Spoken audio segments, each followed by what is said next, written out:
The whole morning we got into predictive shooting, building a durable and consistent mount, right? That facilitates us to run the gun very hard and fast. What else now is the next lowest piece of hanging fruit that'll give us additional time on our side? First shot, right? So first shot, exactly. Usually the slowest shot in the engagement is going to be the first one, right? Most likely, you're running really, really slow splits if it's not, right? And then we have to talk about crazy distance. I need to try to get that first shot to be faster, right? So we have these things called acceptable sight pictures in the tactical world, right? In the competitive world, we call it confirmation levels, right? I prefer confirmation levels because it gives you specific cues to pay attention to that will give you permission to press the trigger. So that's all we're talking about here is shooting schemes, right? And these shooting schemes are the information that we are relying on to give us permission to press the trigger. Most people want max information from their dot or their crosshairs, whatever the reticle is, right, on their point of aim, point of impact to get permission to press the trigger.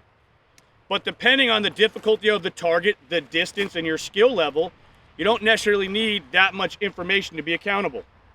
So I'll say this, although we're gonna go through different shooting schemes with less information to get you shooting sooner, at no point am I saying because we're shooting with less information, we are allowed to be less accountable. It's still 100% surgical accuracy. We just don't need that much to get an A zone at 10 yards with a rifle, right? So I'll break down what these shooting schemes and these visual cues will look like to you.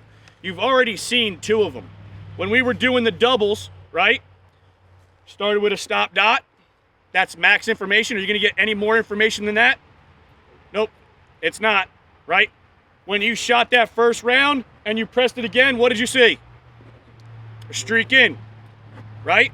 So you went from stop dot to the next layer of a streak, right? So you didn't see a full shape of a dot, but you saw a streaking effect from your reticle, right? That gave you some type of reference mark of where that gun was aimed at, right? Not as precise as a stop dot, but also for what you were shooting and the distance you were shooting it, not necessary to maintain accountability to the A zone if that's what our acceptable hit needs to be, right? From there, you'll just see a flash of color, right? So you're not gonna see a streak, you're not gonna see a dot, you're just gonna see a splat of color in your hit zone. So here's the key, guys. It has to be in the hit zone. It can't just be a flash of color in brown or a streak in brown. It's gotta be a streak, a flash of color in the area where I'm visually connected to give me permission to press the trigger. Does that make sense? All right. From there, depending on the distance, 3 yards, 4 yards, 5 yards, right around there, you can start to use non-traditional sighting methods. And that would just be if I just slam this gun up in front of my eyes and the box of the optic falls into the A zone, that's a pretty good indicator that I can press that trigger, and that's going to give me information, enough information to press the trigger and be accountable. Does that make sense?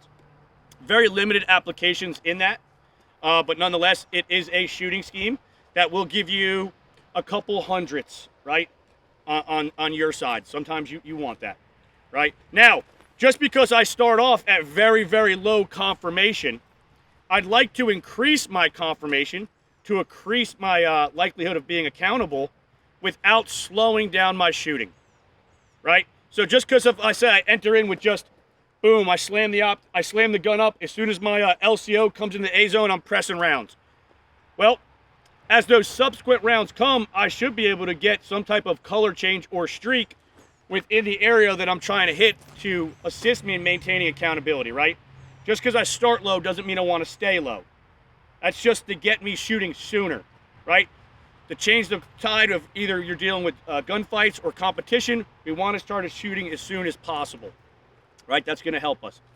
So just because I stay there, I don't want to, or just got to start there doesn't mean I want to stay there. I'm looking to increase confirmation without trying to slow down my shooting if that's not required for confirmations. So what you see here is you have an accelerator drill at varying distances. Also, as they increase in distance, the targets, they get substantially harder, right? The hit zone gets drastically reduced. So this will force you to change your confirmation level if you want to be accountable, right? So we're going to have that head box which is, I don't know, what, 4x5 or something like that, 5x5 roughly, right? At 35 yards, right? You're probably going to want to stop your dot on that, right? To make sure you keep it in the head box. At 25 yards, you're going to have a half target, right? Right there, depending on your skill level, well, regardless of your skill level, I'm going to force you to shoot it anyway, just to see what these shooting schemes look like.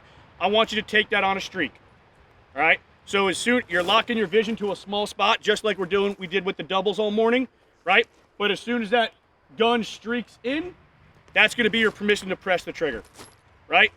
Here, I just want you seeing a flash of color, and I want you sending it, all right? We'll work this entire array together. We'll do that without the blending technique, but the guys that were here yesterday where I taught you blending, feel free to already incorporate that in with the trigger break exits. The guys that weren't here, if you don't know that, don't worry. I'll talk about how I want you to merge these targets together into one shot string with varying confirmation levels and difficulties, all right? But right now, all I really care for everyone is that you're just applying the appropriate confirmations. Now, some of these confirmations are going to make you feel uncomfortable, right? That's okay. I still want you to shoot the confirmation regardless of the result because I want you to desensitizing yourself to seeing that little of information and testing yourself to not change anything. What you will find, especially on a 10-yard target with a rifle, you don't need to see much to collect alphas, right? But if you're not desensitizing yourself to that lack of information and collecting points, you're never going to be able to shoot that fast, right? That's why a lot of people's first rounds in their dope drills were pretty slow. So if we want to increase that, the biggest lowest hanging fruit for everybody, myself included, is going to be to shoot that first round sooner, right? The only way I can shoot that first round sooner is to shoot with less information, right? But I still need to be accountable, right? So right now, I'm not too concerned about the hits. Like, I do want you to get good hits. I still want you to not lose everything we're working on all morning. But if the hits start to get a little wonky because the confirmation levels are making you feel uncomfortable, right?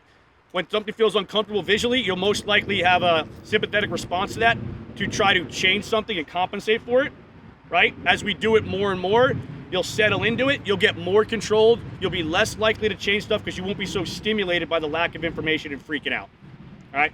So just try to shoot those confirmation levels. It's gonna be what it's gonna be. You're gonna get a lot of reps of this and we'll settle in. Just don't slow down though, because you wanna slow down. I want you to see what all these actual confirmations look like, all right? So I'll demo real quick and we'll show you what they look like. I'm gonna shoot color change on the 17 target. I'm gonna shoot a streaking dot with 2 rounds. Everything's gonna be 2 rounds. 2 color changes on 17, 2 streaking dots on the 25, and 2 stop dots on that head box, all right? Okay. Stand by.